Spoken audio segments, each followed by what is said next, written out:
Okay, so now as we have seen individual decision trees, so let us talk about how these decision trees can be combined into large and complex models. And this is called ensemble methods.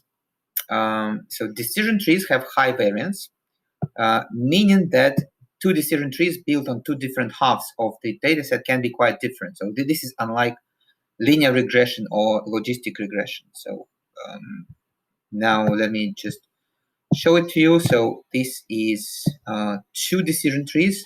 So I split my big data set into just 50%, 50%, and trained two decision trees on the two different halves. And you see they're quite different. So the first split is the same. This is our sex frequency because it is a very strong predictor. But after this, they are very different. So they even have different depths and different number of terminal nodes. So are these trees consistent in their predictions? So let us look at whether they are consistent.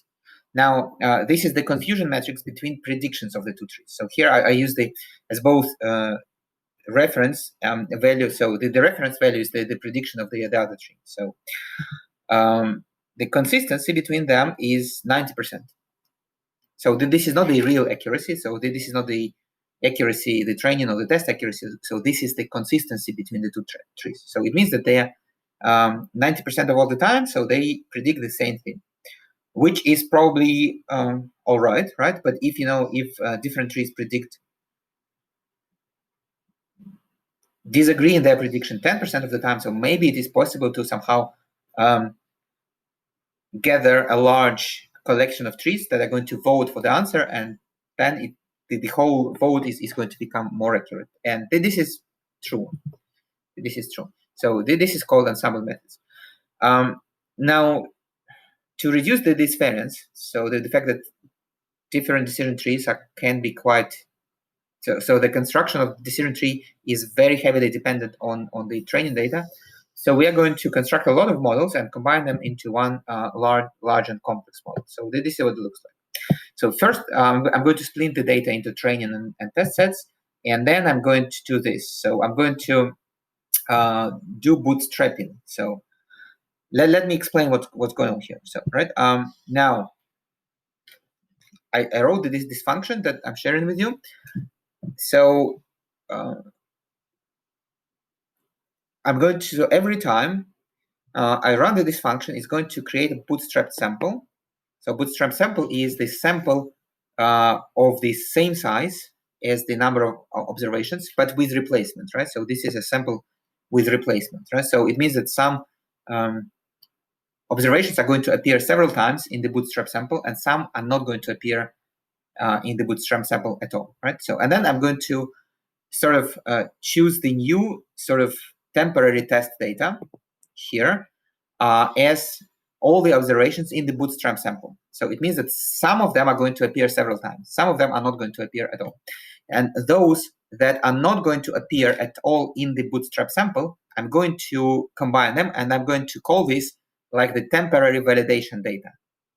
And then I'm going to train a decision tree. So this R part function is actually a function for training decision trees in R. On the data that is this temporary test, the temporary training data.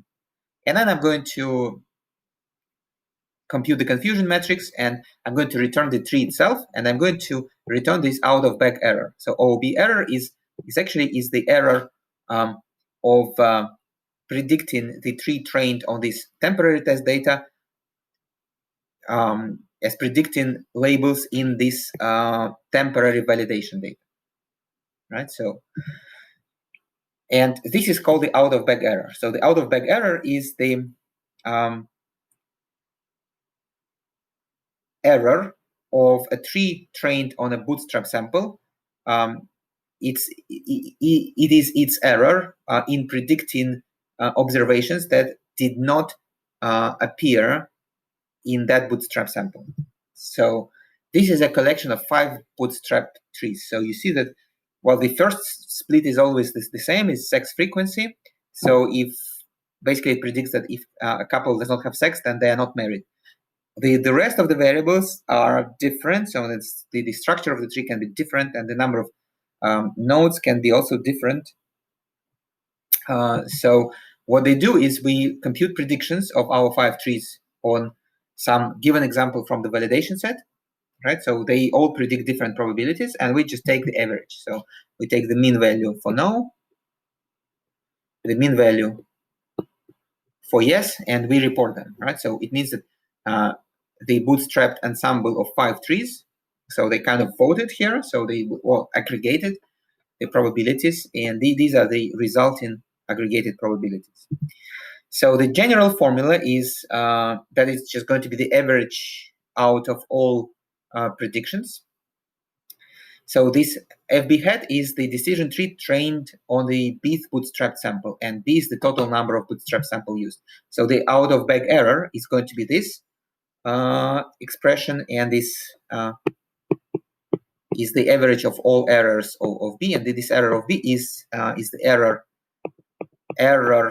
rate, or well, it's the error either for classification it is the error rate, for regression it is the mean squared error. So this is the error of this f hat B is the bth tree.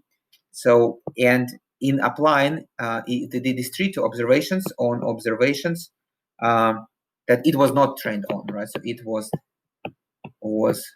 not trained on.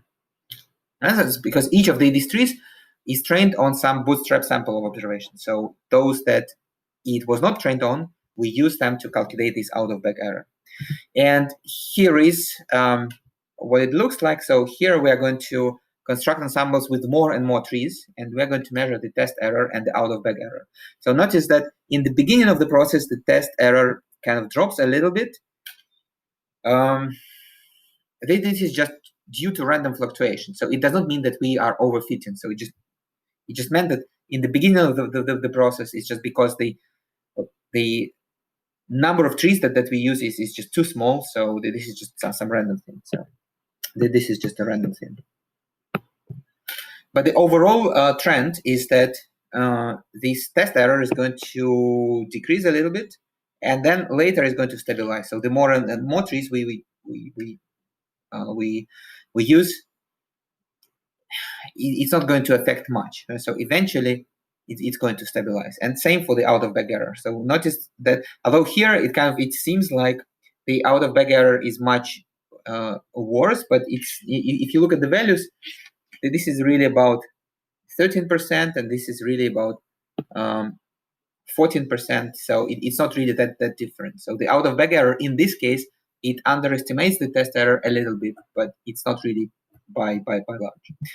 So and we can use this to measure variable importance as the total drop in the loss function in all the trees used to construct the ensemble.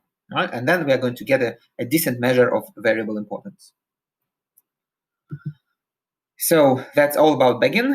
So please now do this little quiz.